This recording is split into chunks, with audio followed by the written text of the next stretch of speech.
Buenos días con todos. El día de hoy vamos a exponer el trabajo que lleva por título Mejoramiento de procesos orgánicos en la industria del café.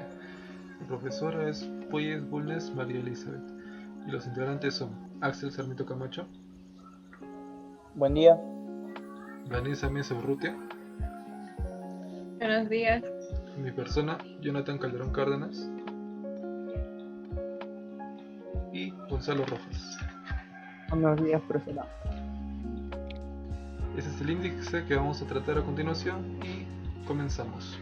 En el presente trabajo explicaremos la aplicación del diseño de experimentos sobre un estudio realizado con respecto a la eficacia de 4 tipos de abono. Para ello tomamos datos referidos a la altura de las plantas de cafeto y además aplicaremos el diseño experimental en un segundo estudio realizado sobre el desempeño de un fungicida orgánico para el tratamiento de la enfermedad roya amarilla. La introducción. La agroindustria es uno de los factores más importantes de la economía en el Perú y es también protagonista en la industria alimenticia mundial. Este sector es sostenible gracias a las características climáticas y la ubicación geográfica de nuestro país que son beneficiosos para la diversificación productiva. En este presente trabajo tenemos como finalidad diseñar un modelo experimental mediante bloques completos aleatorios simples para el mejoramiento de los procesos orgánicos de la agroindustria que nos permitirá resolver cualquier tipo de cantidad de abonos objetivos.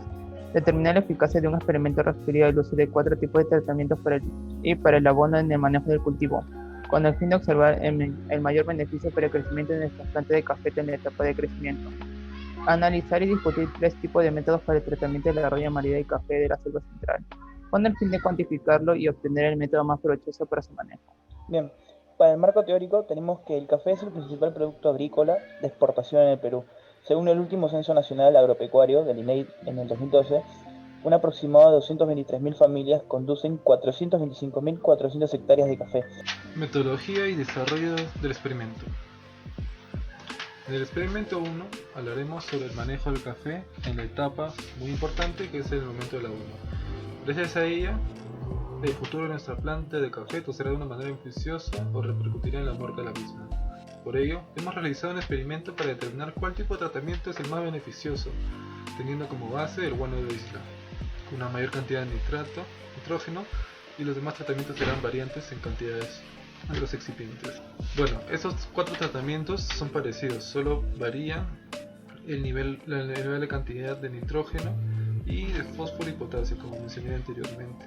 Además, junto con este tratamiento se realizará la limpieza de cada planta. Este acto se llama coronar. En esta tabla podemos ver reflejada la cantidad de las alturas que hay en nuestro experimento después de haber realizado los tratamientos. Seguido de esto, vamos a realizar la prueba de normalidad. La de H0 es la variable de altura para los tratamientos del número 4 y tiene distribución normal, y H1 es la variable de altura para los tratamientos números 3 y 4 y en distinta a la distribución normal. Seguido de esto, hacemos unas pruebas de normalidad y vemos que se acepta el H0, ya que la variable de altura de la planta para los tratamientos 1, 3 y 4 tiene distribución normal. Seguido de esto, realizamos la prueba de varianza, donde todas las varianzas existen una homogeneidad de varianzas entre los 4 tratamientos, y en el H1 al menos 2 varianzas de los tratamientos son diferentes. En conclusión, vemos que se ajusta la hipótesis nula H0 es 1, 2, 4, ya que es mayor al 0.05. Luego realizamos la prueba de residuos, donde vemos que los residuos en eje de ordenadas y la valor pronosticada en eje de abscisas. Por otro lado, no se observa ninguna tendencia sistemática que denote el incumplimiento de la suposición de dependencia. Por último, vemos el gráfico probabilístico normal, donde podemos apreciar en este gráfico que la mayoría de los puntos aparecen próximos a la línea diagonal. Para la resolución del experimento, como primer paso, identificamos las variables, la variable de la respuesta, que es la altura de la planta, el factor, que es el tratamiento, el nivel, son 4 niveles, la unidad experimental metros y el tamaño de muestra, que son 16. Después formulamos las hipótesis para ambos factores, que es el tratamiento y la altura. Para el alfa igual a 0,05 construimos nuestra tabla NOVA. Primero calculamos el término de corrección y después la suma de cuadrados del total. De acuerdo a todos estos datos calculados, formamos nuestra tabla NOVA, la cual el tratamiento en F tiene 7,192 y la altura de planta 1,89. La tabla NOVA en SPS, fusión de F igual a 0,05, el F sería igual a 6,39. Se comparan el F calculado con F de la tabla y se concluye lo siguiente. En cuanto a los tratamientos empleados, el F calculado es mayor al F de la tabla, entonces se rechaza.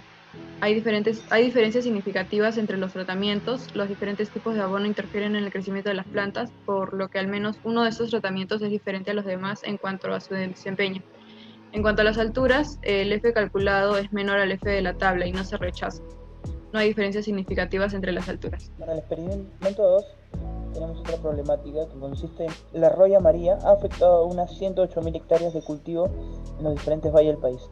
Esta enfermedad es la de mayor impacto en nuestro cultivo, ya que la infección es fuerte y rápidamente se produce una clorosis en la hoja, donde posteriormente esta se necrosa, produciéndose su destrucción cuando las condiciones se tornan secas. Se puede incluso llegar a infectar el grano.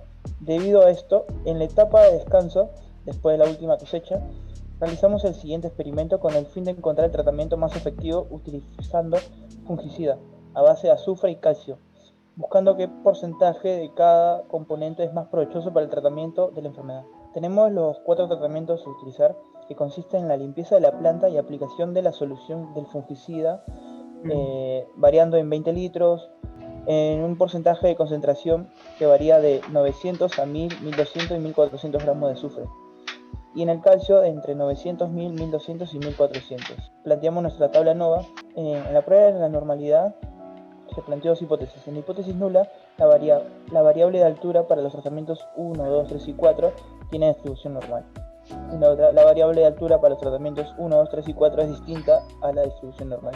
Como solución, nos ha hallado que según el valor de P es mayor a 0.05. Por lo tanto, se acepta la hipótesis nula, en la cual la variable de altura de la planta para los tratamientos 1, 2, 3 y 4 tiene distribución normal. En la prueba de varianza, en la hipótesis nula se planteó que existe la homogeneidad de varianzas entre los 4 tratamientos. En la siguiente hipótesis, al menos 2 varianzas de los 4 tratamientos son diferentes. Según el análisis, se llegó a la conclusión que se acepta la hipótesis nula, ya que el valor de P o SIG es mayor a 0.05. En la prueba de residuos, en el gráfico podemos notar que los residuos en el eje de ordenadas y los valores pronosticados en el eje de abscisas. Por otro lado, no se observa ninguna tendencia sistemática que denote el incumplimiento de la suposición de independencia. Y en el gráfico probabilístico normal, podemos apreciar que en este gráfico que la mayoría de los puntos aparecen próximos a la línea diagonal, por lo que consideramos que la gráfica muestra una normalidad aceptable. Acerca de la resolución del experimento, en el primer paso vamos a identificar las variables. En este caso, nuestra variable de respuesta va a ser la efectividad del tratamiento de fungicida. Nuestro factor va a ser el tratamiento. La variable del bloque va a ser el porcentaje de recuperación. Va a haber 4 niveles. La unidad experimental va a ser lo porcentual y el tamaño de la muestra es 16. Ahora vamos a formular nuestras hipótesis. En este caso va a ser para nuestro factor de tratamiento y para nuestros pesticidas. Para nuestro nivel de significancia, en este caso alfa, que es de 0.05, luego vamos a encontrar esta tabla NOVA. Primero va a ser el cálculo del término de corrección y luego vamos a hallar la suma total de cuadrados. En este caso, en nuestra tabla NOVA observamos que para los tratamientos nuestro F va a ser 2,341 y para nuestro porcentaje nuestro F va a ser 2,372. Luego de desarrollar nuestra tabla NOVA en SPS, vamos a obtener nuestros resultados y luego vamos a hallar con la distribución F, que es 0.05 en nuestra tabla, que en este caso nos va a dar el número 6,39. Vamos a comparar nuestro F calculado con el F de la tabla y se va a concluir lo siguiente: respecto a los tratamientos empleados, que nuestro F calculado no salió menor que el F de la tabla. En este caso no se va a rechazar la hipótesis nula. Se concluye que no hay diferencias significativas entre los tratamientos. Los diferentes tipos de pesticidas no son tan eficaces, por lo que será igual otorgarles cualquier tipo de tratamiento. Y en cuanto a los pesticidas, también no se va a rechazar la hipótesis nula, y se concluye que no hay diferencia significativa entre los porcentajes de efectividad de los pesticidas. En conclusión, vemos que en el primer experimento hemos notado que no existe una variación significativa entre los diferentes tipos de tratamientos que hemos empleado para la etapa de abonamiento en nuestro cultivo de café. No obstante, la ingeniería industrial contribuye al sector industrial a determinar alternativas de solución a problemas reales, generando un mejor direccionamiento frente a las alternativas de este tipo de cultivos. Finalmente, las recomendaciones es de gran ayuda a comparar los resultados que tenemos en los proyectos con otros que tengan como propósito implementar el mismo sistema o parecido. Es de conocimiento nuestro que se obtendría un mejor resultado en nuestro experimento si disminuimos el margen de error, y esto se puede hacer si incrementamos el número de plantones por hectárea de cultivo, así como también la duración del mismo. Gracias. Gracias. Muchas gracias, profesora Polilla. Gracias.